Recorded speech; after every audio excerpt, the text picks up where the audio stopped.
Hello and welcome to the webinar Fiber Meets Flavor, Unlocking the Avocado Advantage. I'm so pleased to share this information with you about how to help patients increase their fiber intake in fun and flavorful ways. My name is Melissa Joy Dobbins, and I'm a registered dietitian nutritionist and a certified diabetes care and education specialist with more than 20 years of experience, including clinical and outpatient care. I currently run a food and nutrition communications business called Sound Bites Incorporated, and I host the Sound Bites podcast, where I interview experts on a variety of topics ranging from fad diets to farming, with the goal in mind of empowering people to enjoy their food with health in mind. The show has been running for more than 10 years and has provided more than 35,000 free continuing education activities to registered dietitians and diabetes educators. While we know that nutrition needs and recommendations are always individualized, we also know how most people can benefit by increasing their fiber intake, even ourselves as clinicians. It's a simple way to improve our diet, and it focuses on what to add versus what to take away. This webinar will start off with some fiber facts and statistics, followed by some avocado information, including nutrient facts and some diabetes and avocado related research. And we'll wrap up with some practical tips and takeaways for adding fiber to patient conversations and adding fiber to meals and snacks in a fun and flavorful way. When our patients think of fiber, they often think it looks like this: only eating salads, plain beans, raw veggies, prune juice, and fiber supplements. But fiber can actually look like this. It can be colorful, a variety of textures, a variety of flavors, and most importantly, enjoyable and delicious. Let's look at some fiber facts and statistics. This graph is the average fiber intake over a span of 20 years, from 2000 to 2020. And that's compared to the recommended intakes. On average, adults are consuming about half of what's recommended. And you can see that hasn't really changed for the past 20 years. The good news is that it hasn't decreased, but of course we would like it to increase. I also want to point out that fiber was first noted as a nutrient of concern in the 2005 dietary guidelines, but again, intakes haven't changed since then. The 2025 Dietary Guidelines Advisory Committee looked at DRI reports, the Dietary Reference Intake reports, from 1997 to 2023, and found that only 6% of people have intakes above the AI, or the adequate intake. Specifically, in women and men ages 19 to 50, 95% of women do not meet the recommendations, and 97% of men do not meet the recommendations. Men and women ages 51 and older do a little better, with 90% of men not meeting the recommendations and 83% of women not meeting the recommendations, but this is likely because fiber recommendations decrease slightly with age. It's also important to note that certain populations may be at increased risk of low intakes of fiber, and these include non-Hispanic Blacks, children and adolescents ages 4 to 18, and people who are food insecure.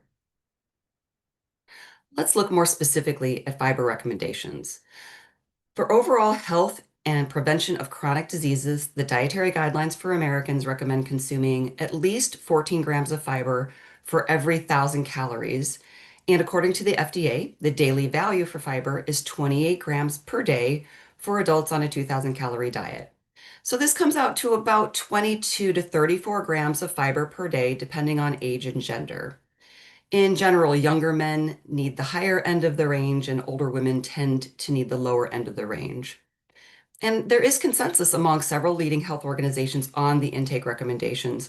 For example, the 2025 American Diabetes Association Standards of Care report align with these recommendations. While there are two main types of dietary fiber, soluble and insoluble, there are many different types within those two groups. We won't get into that level of detail in this webinar.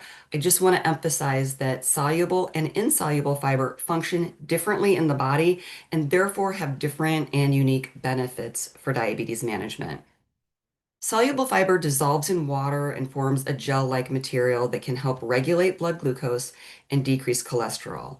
If you think about how oatmeal absorbs water when you cook it, or how chia seeds expand in water.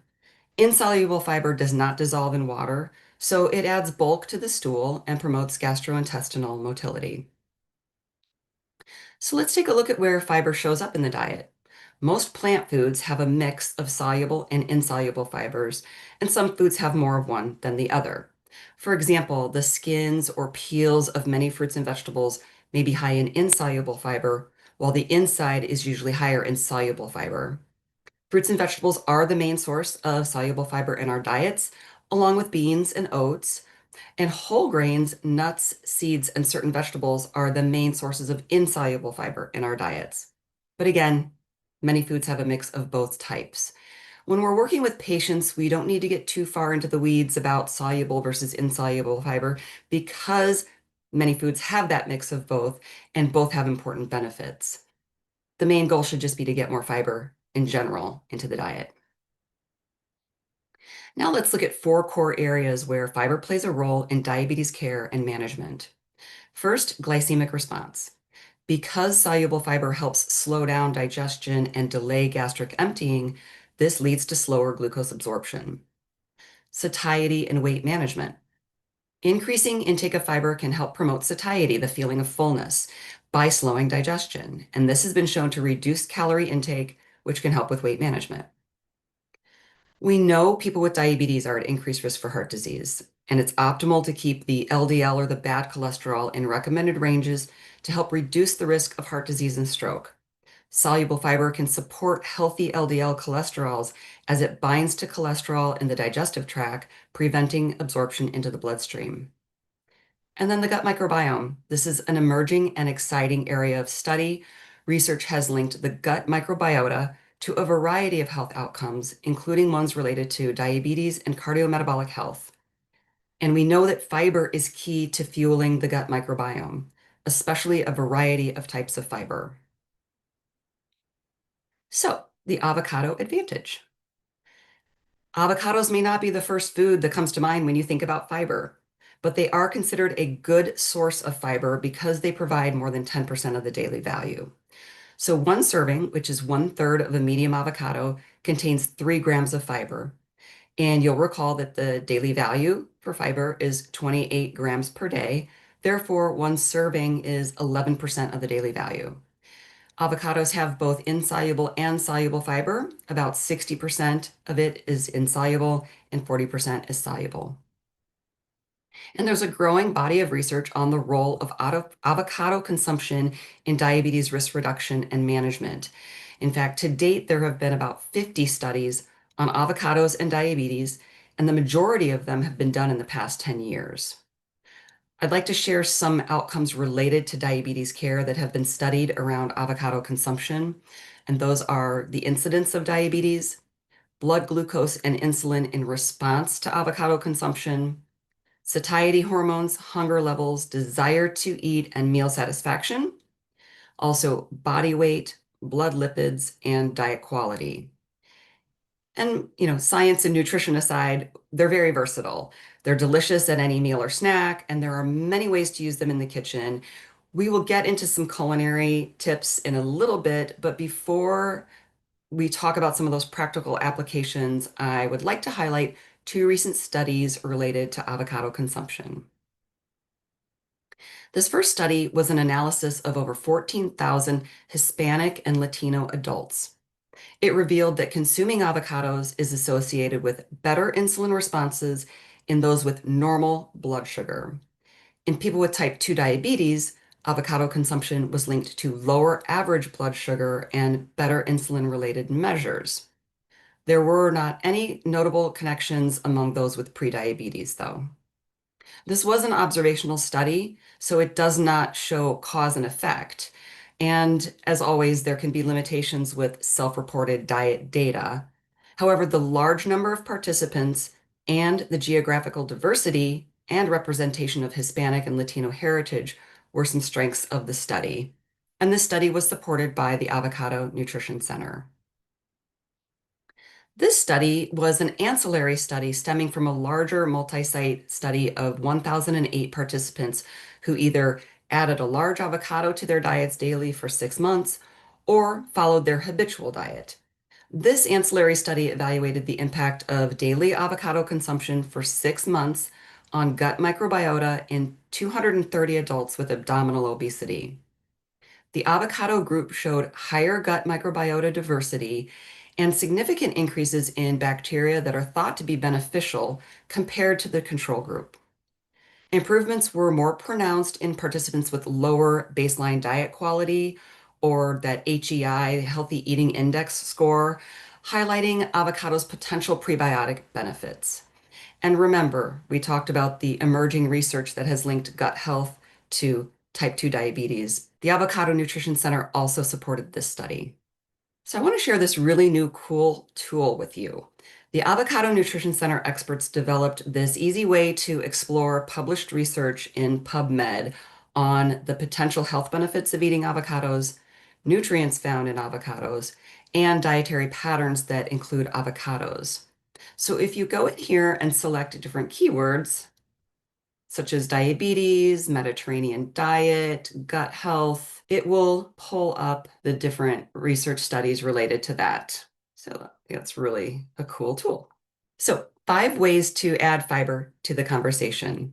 This is where we get into some of these practical applications, talking with our patients about fiber in that fun and flavorful way, including some tips for better understanding their baseline knowledge and potential interest in fiber, as well as the fun ways to add it to their diet. It's important to note that in this section, some of these tips are geared for registered dietitian nutritionists like myself who can practice medical nutrition therapy, but all health professionals can ask open-ended questions to understand their patient preferences, interests, and so on. So there's something here for all health professionals. Sometimes the best way to add fiber to the conversation is to not mention fiber at all, at least in the beginning. This graph is from the International Food Information Council's annual Food and Health Survey they've been doing every year since 2006, and it reinforces what we know, that taste is the #1 driver of food choices. And this may even be more relevant for the population that we work with, given the fear around diabetes diagnosis and feeling like you have to give up the foods you love, all of your favorite foods. So you can open up the conversation with your patients by asking them what flavors they like, sweet, salty, savory, and also what textures, creamy, crunchy, chewy, and what are their favorite meals or snacks. When you talk with patients and clients, you can assess how much they know about fiber, fiber's benefits, sources of fiber in the food, and if they're currently focusing on fiber in their diets. And here are some examples of questions that you can ask. Is fiber something you try to include in your diet? If so, in what ways? What types of meals or snacks? What specific foods? How often do you think about adding fiber-rich foods to a meal or a snack? Do you have questions about what foods are good sources of fiber? Did you know that fiber is helpful in blood glucose management? And do you know how much fiber you're getting every day or how much you should aim for each day? And you can also use motivational interviewing style to ask if it would be okay if you shared some information about fiber. If they say yes, then you could proceed into a conversation and build on the responses that they gave to your questions about benefits, sources, amounts to aim for, and so on. Instead of providing a list of high fiber foods, just talk with your patient to identify a list of meals and snacks that they enjoy and point out where fiber is showing up or where it could show up. Start with their flavor and texture preferences and the foods they like. Identify and share some fun and tasty examples of meals and snacks, and then help them start compiling a grocery list to make sure they get those foods at the store and they have those foods on hand at home. For example, you could talk about tacos. When you add beans, avocado, slaw, and a whole grain tortilla or a high fiber tortilla, you're getting multiple sources of fiber in a meal that you already love, as well as a diverse source of fiber, different types of fiber. Then you could follow that up with a question such as, is adding fiber something you would consider in your diabetes management plan? And what are some specific ways you would like to include fiber in your daily meals or snacks? And try to get them to firm up their goal by asking, how could you remind yourself to incorporate more fiber and stay on track? An example of a goal might be, one fiber win per meal, or even per day. You could start small and work up. It could be as simple as avocado mashed on toast at breakfast, a handful of blueberries and or nuts on top of cereal and yogurt, adding beans to soups or tacos, and just adding some vegetables to a snack. All of it adds up. So let's take a look at the versatility of avocados and some fun and unique ways to incorporate them. You can blend them into smoothies, sauces, and soups. For a dairy-free alternative, avocados can add creaminess without the dairy. There are lots of great recipes on the website loveonetoday.com, such as creamy avocado tomato soup, where avocado replaces the heavy cream. There's also a simple avocado sauce. It's quick and easy. You can use it on grilled vegetables or meats. You can also top grain bowls, salads, or tacos with cubed or sliced avocado. You can even top soups with cubed avocado. One of my favorite recipes on the Love One Today site is heart healthy slow cooker avocado lime chicken soup. And the avocado cubes are the perfect topping to this soup. You can even mash them. There's the ever popular avocado toast, or you can mash avocados and use them on any sandwich. And you can even use them in or on mashed potatoes. Avocados can even be swapped in place of butter or oil in baked goods or in place of dairy in dips and desserts like ice cream. In baked goods and ice cream or other like sweet frozen desserts, these are typically higher in carbohydrates than something like a dip. But when you use avocado, that increases the fiber content, which helps with blood glucose management, and it makes indulgent foods like these more nutrient dense. Also, if you're swapping out butter for avocado, you're swapping out saturated fat with an unsaturated fat. And while we have focused on fiber instead of fat in this webinar, it's worth noting that the predominant fat in avocado is unsaturated, with 1/3 of a medium avocado containing 5 grams of monounsaturated fat. There's also a recipe on the loveonetoday.com site for avocado dark chocolate mousse that is dairy-free. It's a good source of fiber. It has no added sugars, and it's actually vegan.